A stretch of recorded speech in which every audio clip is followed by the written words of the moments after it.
It's gonna be dark, but whatever. It's okay. Hey! That you hear the street. Yeah, whatever. It's raw. Most of my videos are raw. It's alright. It's whatever. Greetings to the Geek Clan, and I am Gordon Lockstone Amber, and we're outside today with my very good friend, the elder sage of Star Wars lore, Wayne. That's what your title's going to be. That's right. Star Wars lore. Okay. Yeah, Star Wars lore. Okay. And we haven't had a really good discussion with him in a long time. We're doing a lot of Facebook thing, but I decided to put him on YouTube because vast knowledge, and I like his different opinions, so it's all good. So what are we going to discuss first? Whatever you feel like. We haven't talked in a long time. There's lots of stuff to talk about. So I know you brought up Transformers first. All right, so let's talk about Transformers. Love the series. However, there's one thing that irked me with it, which is too short. Told you, too short for me. 6 episodes. It was like what they did with Castlevania. Like, give me 4 episodes. Did not like that. Did not care for that. I couldn't get into that. Couldn't get into. But the second season was phenomenal. I just couldn't get into it. We're not gonna give you. We'll tell you guys when we're gonna talk about spoilers, so you guys can stop, and then we'll tell you when we're not doing it anymore. Because we'll be nice like that. So Transformers. Okay, so let's spoiler alert right off the bat. Right. So the backstory for some of our characters has changed since Gen 1, right? Yes, but it seems like they've paid homage. It seems like it's more of a retelling of the first episode, just stretched out longer. Well, what I like is it takes place before Gen 1, right? In Gen 1, you kind of get a brief little story with the intro to the show. Yeah, and right? What happened, and blah, blah, blah. They crash on Earth, and then many years later, finally the explosion happens, and they wake. The Teletron 1 wakes up, and right. So now we're way before that, and so spoiler alert. Now, fast forward a few minutes, I guess. But so the backstory for Bumblebee changes. Jetfire, the story changes slightly. We don't get to see a lot of different Seekers. There's a lot of different, like, the main Seekers aren't, like, the main 3 Seekers aren't there, it seems. Mm-hmm. We get a lot more of Optimus and Megatron friends, because we see that a lot in the different mythology in the different universes. So it's not just about Generation 1. They actually put in, like, a lot of other different Easter eggs in it, like Michael Bay's barricades in it. Yeah, right. We're talking about spoilers, guys. Deal with it. Yeah. You should have already watched it by now. Right? Yeah, you should have watched it. But if you want to check it out, I think it's a lot more adult or teenager-ish. I agree. No, adult. You feel like it's adult? Okay, because a lot of people are like, it's still cartoon. I'm like, yeah, but it's more of the anime adult viewer, right? Because these robots have souls, they have lives, because we didn't really touch about the Allspark or the souls until we got into Beast Wars, and you know what I'm saying. So they're connecting with that, and that's interesting. You see Hot Rod, you see a lot of the old, original characters, but they're different. Well, Hot Rod came in in the movie, right? I don't even think he was in. He wasn't. Yeah, he was in the movie. Yeah, till the movie. Yeah, right. he was I personally like Generation 1, Season 1, Season 2, the movie, and that's it. Yeah. I can't stand after what they did. With the gorilla, he was a gorilla. Oh no, that's still Beast. That's Beast Wars. That's continuation, but that's Generation 1. Season 3 and Season 4, I'm like, I don't know if I can. Galvatron and whatever. They were stretching, right? After they got into insects with the Insecticons, we had the Dinobots, which were great. I love the Dinobots. So the first episode, they actually give homage to the original Generation episode, and Bumblebee is walking with Wheeljack. Wheeljack is completely different in this one. He's not this redneck mechanic scientist guy. And Bumblebee, what was the scientist guy? The microscope. Perceptor. I love the depth of his character in this now. You know who's playing him? I think Will Wheaton's playing him. Oh, really? Yeah. I believe that's... don't quote me on that, guys.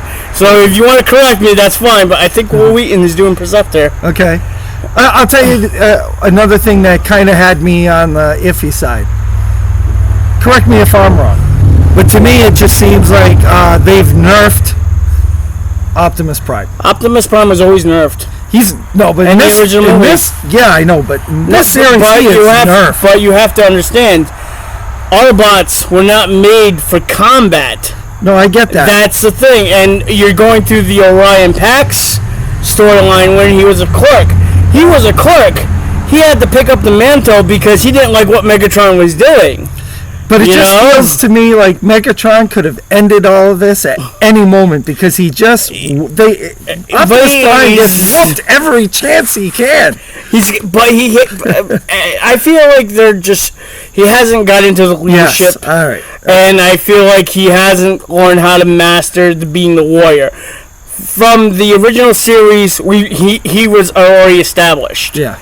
From Orion Pax. Okay. Because we never saw him. And by the way, guys, Alpha Trion is mentioned in this. If you guys don't know who Alpha Trion is, whatever. So somebody told me, he's like, oh my god, they entered more female robots, blah, blah, blah. I'm like, yeah, they had these in the original series, too. Like, no, they didn't. So he watched it, and like, I honestly don't remember the movie. Yeah, that's what I remember, but no, there is. I'm sure there's got to be. So Leader 1 is like the balance between. I thought Leader 1 was. Leader 1, no, she is like the balance between Alpha Triad. Alita, okay. Alita, yeah, she basically. Not Leader 1. No, not Leader 1. No, we're not talking about GoBots, but it's like the balance between him and her, and they defined her a lot better, and she's a lot stronger. That's the bright point of the series. The bright point of this whole series is a lot of character development. Again, though, you only gave me 6 episodes, and I just felt like you've only scratched the surface of what should have been a 10 or 12 episode series. That's where we, like, for instance, I think Voltron was 10 episodes for a season. Oh, don't even get me started, and then they give me 4, and then they give me 6, and they were just rushing Voltron had me hooked from the moment we started with that, and I thought, what? And by the time you hit the final season, it was an awesome season. So to me, that's where I am with. I love Voltron. I was hoping that Transformers were going to be that good. Yep. But I think they're just saving that because I think what's happening is the first 6 episodes is basically they're going to come to Earth.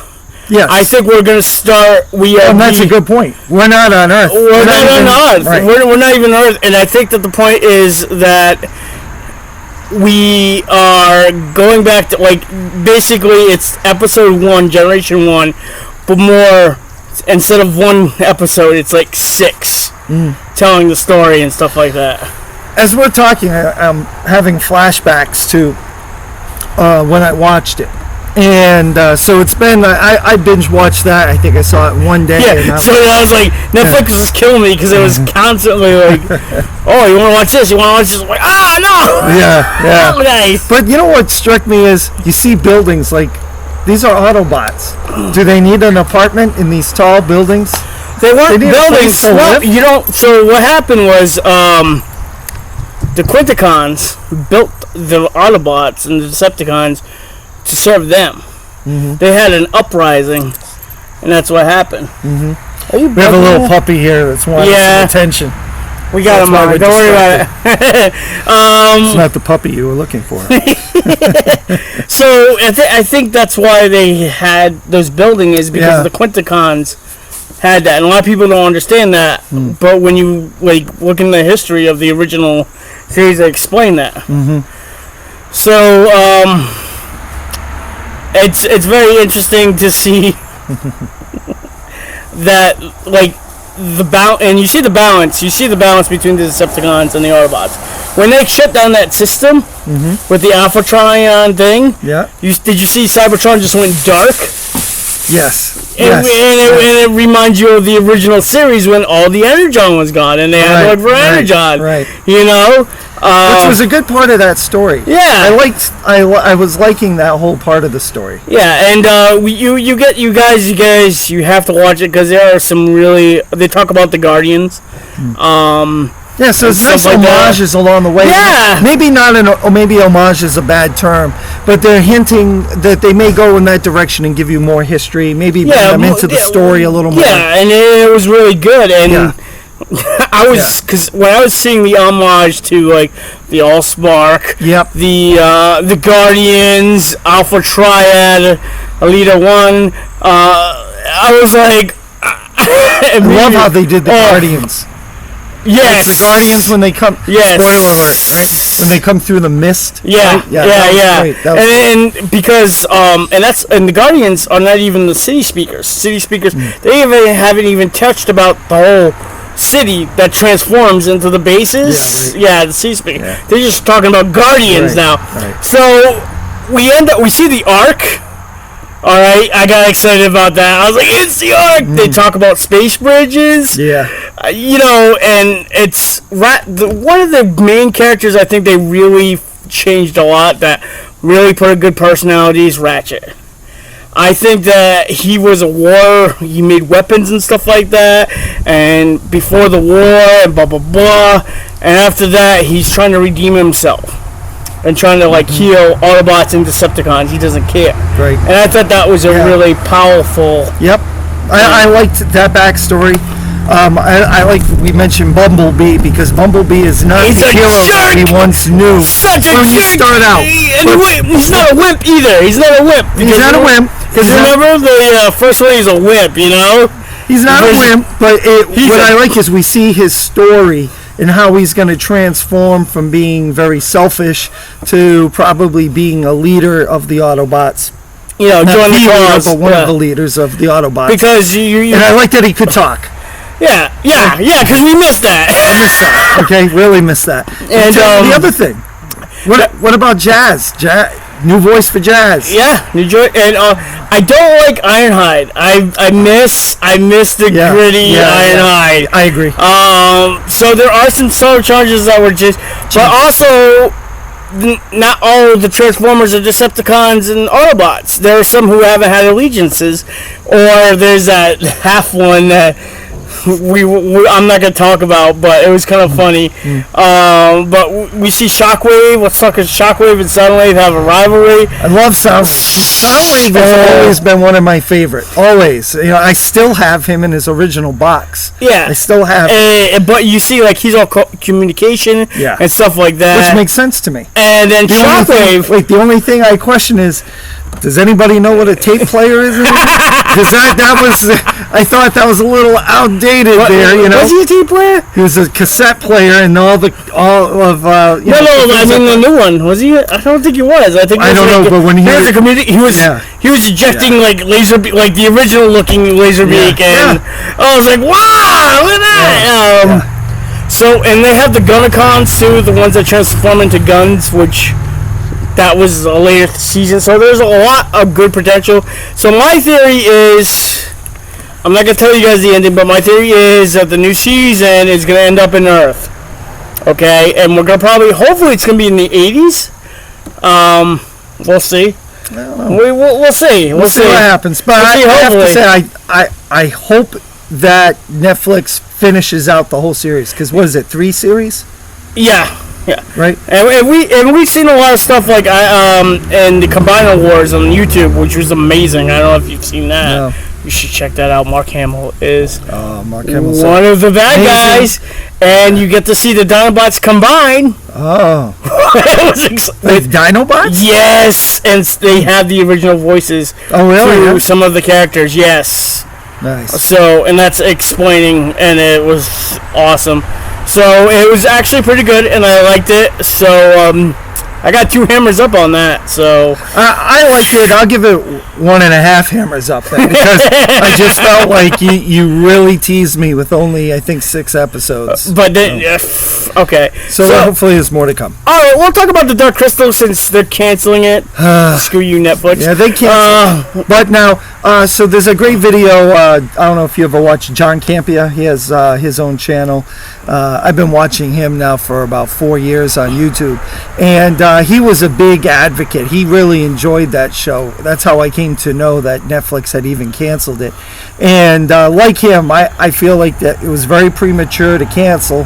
I wish they would have gone forward with it. And Same. Not because we know what's going to happen, all right? We've seen the movie. We know what's going to end up happening. We just want more lore. We want more world building. I think that's what the people want. I love the story of that season. Yeah. I loved how everything progressed. It took me a little bit to get used to puppets again. Yes, It's been a while. because people forget about puppets. Everything is now CGI'd, and you know what? Even the CGI had puppets. Yeah. Everything was puppets in there, and that's what made the show awesome. Let me ask you: does Mark Hamill do a voice on that show? Yes, he does. I remember now. He does a lot of voices. Yeah. I love Mark Hamill. I may not think he's the best on-screen actor, although I loved him in Star Wars. So I always loved him in Star Wars. But as a voice actor, he's gonna be Skeletor. Man, he is. He's gonna be Skeletor for the new He-Man on Netflix. You digress. You pulled a crazy Ivan on me. Let's stay on. We'll talk about that a little bit after. But so I like the puppetry. Yes. I like how there's a lot of symbolism in it. You see a lot of different spiritual cultures in it. Olga is amazing. She just reminds me of the old crone, that we have from many different cinemas before. She's like Yoda, but, a lot meaner, She's like the kitchen witch. She's like, She's very rough around the edges. Okay. Yeah. That's how she but we actually saw, it's kind of like the force or the chi or energy that flows within Thrall, and it's like a living life thing. Force. Life force. And it's interesting to see what the crystal does. And the relationship between the Skeksis and the Gelflings is just what? You see the deception in it, and So for people who are closer to my age, which would mean that we saw Dark Crystal when it came out in theaters originally. I didn't see it in theaters. My bad. I saw it in the theater. Yeah, and I think they will, if you can get used to watching the puppetry again, you'll like it. You'll enjoy it. It was a good story. It wasn't. I think kids would even enjoy it. It's very darker. Kids 12 years and under may even enjoy it. But the story is, I think, a little bit more adult. Just because I think the complexities of relationships between all the different. But I don't think that I wouldn't take it away from the kids from getting the storyline. No. I just think I thought it was funny because they had one of the things like, we are going to tell the story of the interesting puppetry, and they do a puppetry within the show, and I'm like, that's amazing. I think that the Hensons did an awesome job. Yeah, absolutely. Hopefully we'll get a Labyrinth series. That would be good, since everybody was raving about Dark Crystal. There was a lot of people who loved it. So John Campia brought up a great point, and I agree with him, which is just because it's over with Netflix doesn't mean that the series itself will be over. Let's take Cobra Kai, for instance. So we're going into that one. Cobra Kai started out on YouTube and is now on Netflix. So I can't see why this series couldn't make its way now over to Amazon Prime or a number of other outlets. What's been brought up is the cost. Yes, that's what I've been hearing a lot is cost. One of my favorite shows was The Magicians, and it was on Sci-Fi, and they ended it, and it was an okay ending, but I wanted one more episode. One more season just to close everything up. But you know how Sci-Fi is. Oh yeah. And I guess they ran out of too much. It was too much money. So I could see why they would do that. But at least the Age of Resistance ended okay. It was an okay ending. We know what's going to happen because we already see the movie. Yeah. So. All right. So anyway, I gave that one 2 thumbs up or 2 hammers up. Yeah, whatever. I really enjoyed 2 lightsabers up. Yeah, I did too. I liked it too, and I might have to rewatch it. I think we need more puppets, honestly, in some things, because I miss puppetry. Well, that's the difference between CGI and puppetry, right? Yeah. Puppetry requires a lot more time to make and more maintenance. Yeah, but CGI looks horrible sometimes, whatever. Yeah. Well, anyway, I did like it. I suggest it. Now I segued right into Cobra Kai. Yeah, okay, Cobra Kai. So I did have a discussion with season 1 with Dan, who owns his own dojo, and because I wanted to get his perspective. So we talked a lot about season 1. I will be talking with him from his perspective about season 2 because he owns his own dojo, and I thought it would be cool to talk about that. But we can still talk about this also. What do you think? Okay, so as somebody who's seen all the movies when they came out, okay? Sweep the leg! Oh yeah, money bag! So I absolutely fell in love with Cobra Kai with the first episode. Okay, first season 1, episode 1. Oh yeah. Because what I loved is the dynamics have kind of changed. Okay, so the good isn't really good, and the bad is definitely not bad. It's it's all shade of gray, man. Yes, it's all shade of gray now. But so spoiler alert, right?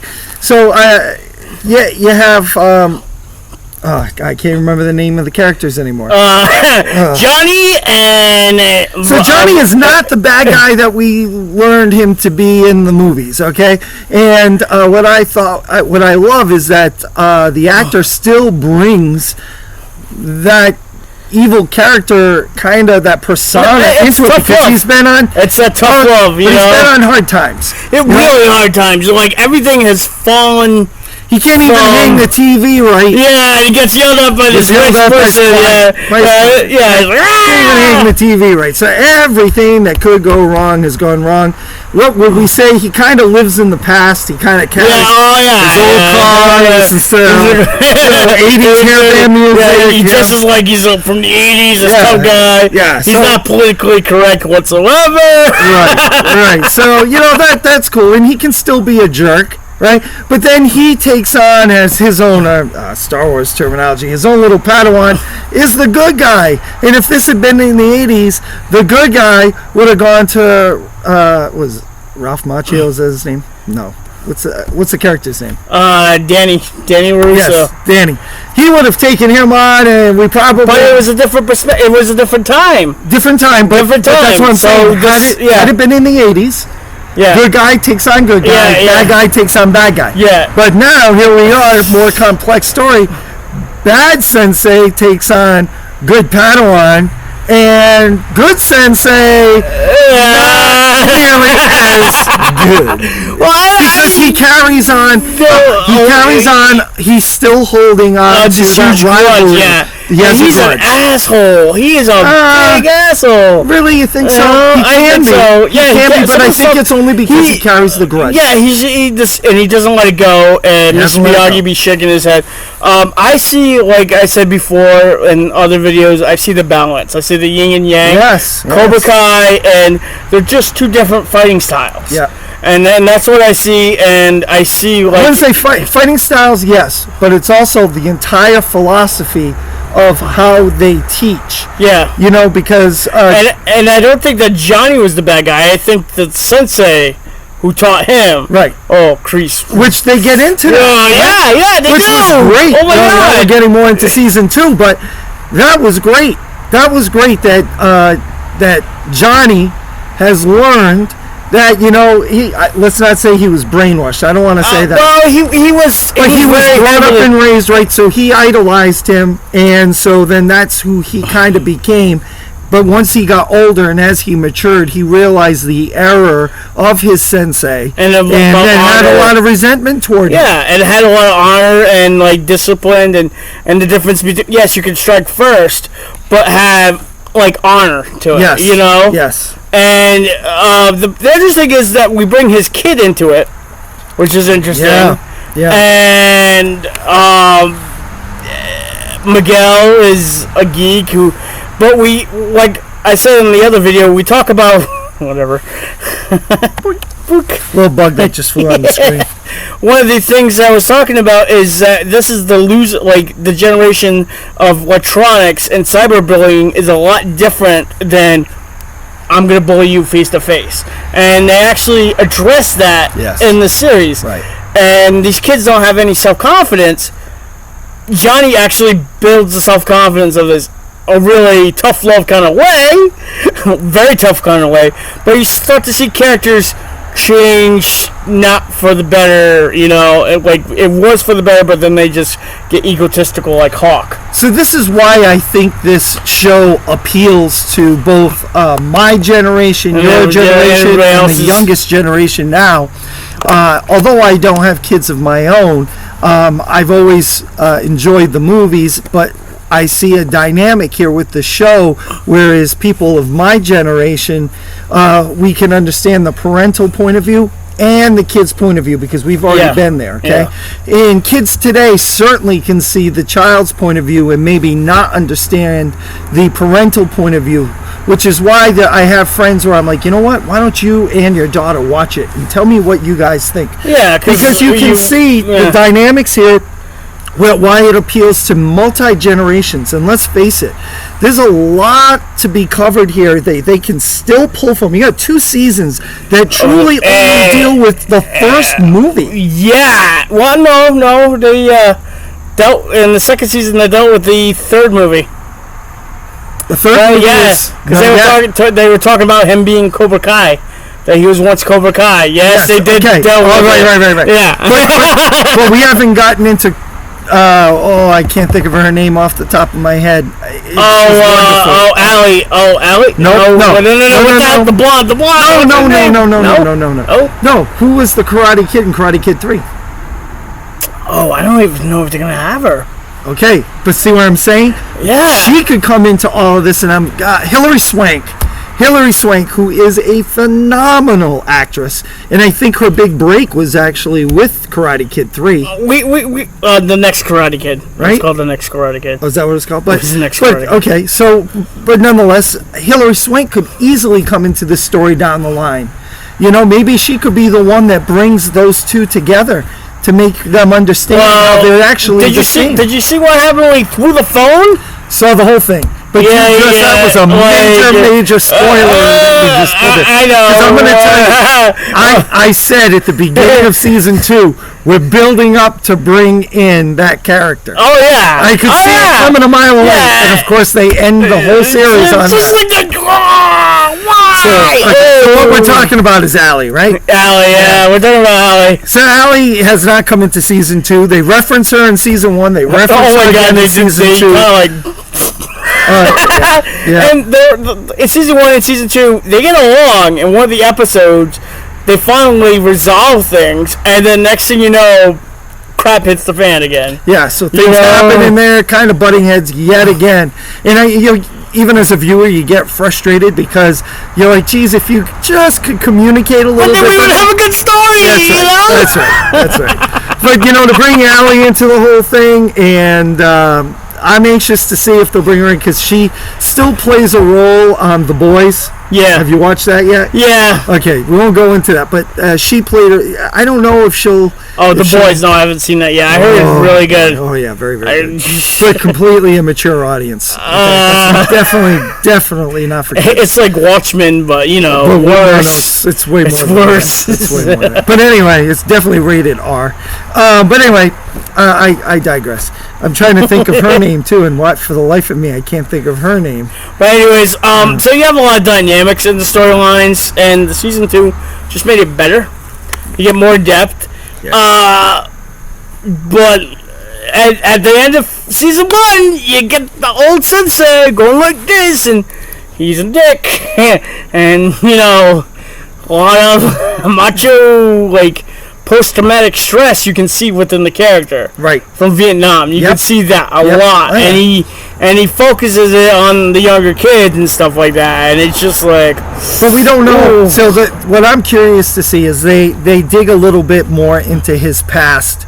And what we find out, spoiler alert, is that he's not very truthful, right? Yeah, he hides. And he gets caught that he's not truthful. Yeah. And so my question is, has he ever actually been in the military? And I think that he has. We see the picture on the wall. I think he has. That doesn't necessarily mean that that's a legitimate. I think he has because of the fight when he was homeless.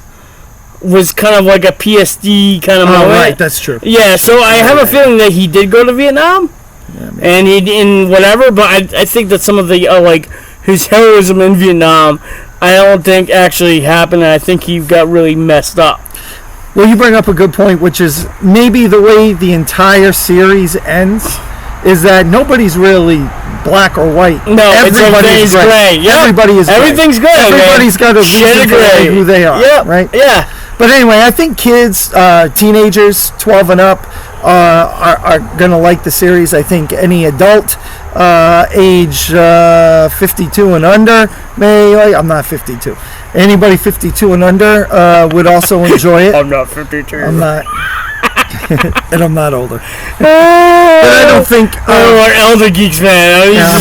You're an elder. We know on the geek line, you're an elder. That's why we respect you. That's why we respect you. Just because of my age? Damn.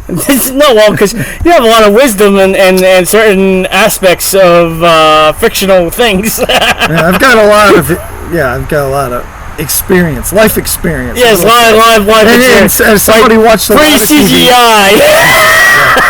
When acting was really good and storylines were really good. To me, I'll say acting has probably gotten better, but when I feel like some stories, nobody can come up with an original idea anymore. When they do, sometimes people poo-poo it. It's just how it goes. But anyway, Cobra Kai is definitely 2 hammers up in my book. Season 1, Season 2. And I cannot wait for Season 3, which should be starting any week now. I don't know. Like I said, Netflix has been hitting out the park. Like, with some of the stuff that was starting, I was like, I mean, I like to watch a show. Those that know me in real life, I'm extremely busy. So I don't have time to watch too much shows. That's why we're honored to have him here today. It's all mine. It's all mine. But I will say that I binge watched the first season till I think I started watching it at like 11:30 at night, and I went to bed at like 5 in the morning, and I could not stop watching it. I watched all 2 seasons in 3 days. Just boom, knocked it out. Loved every minute of it.